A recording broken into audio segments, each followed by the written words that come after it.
Hey, it's Pastor Mike. I just want to give you a quick word about a trend that's taking place in our church that I believe is a good one, and I want you to get comfortable with.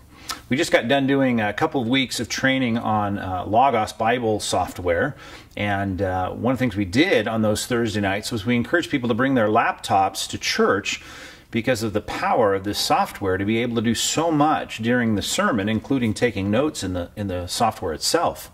And I know for some that's a little concerning. People, why are these people bringing laptops into church and all the clicking of the keyboards? And I just want you to recognize that there is a shift taking place. It's a good shift, and it's a shift that I encourage. In Genesis chapter 1, verse 28, the Bible said to the first man and woman, be fruitful and multiply, fill the earth and subdue it. Have dominion over it, and then he goes on to list all the things we're supposed to have dominion over. God's pro-technology, I guess is what I want to say. He wants us to take the earth and all of its elements and manipulate it and subdue it for the good of mankind and the glory of God.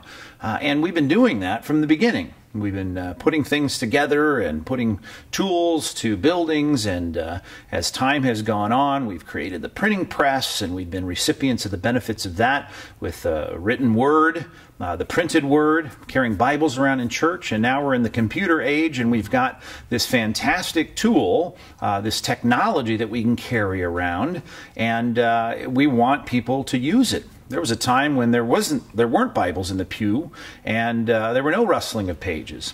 Today, we've grown up with that, and to us, it's almost an encouraging sound. Pastor says, "Turn to this passage," and people hear the rustling of pages, and they think it's great. Well, we need to get used to that kind of warm feeling when we hear the clicking of the keyboards. Because here is another technology that allows us to take our Bible study to the next level.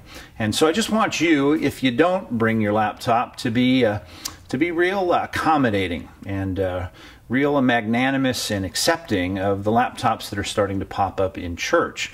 And if you have a laptop at home and you have some Bible software on it, I encourage you to bring it to church. You're going to start to see some outlets that we're going to pop up around the perimeter of the auditorium itself, and so hopefully you'll have a plug, and you can have a place to plug in if your battery won't last through the sermon. I know sometimes the sermons are long, and so you can do that. But we want you to just be accepting and open-minded about the growth of technology in our church. I know some people bring their smartphones, and some people bring iPads, and those are good. But the power of a laptop in a church sermon is something that can really do some great things in terms of word studies, looking up verses quickly, taking notes on passages, and giving outlines to sermons, and all the things that we encourage in church. And so we want to encourage it, we want to accept it, and we want to just get used to that growing reality in our church.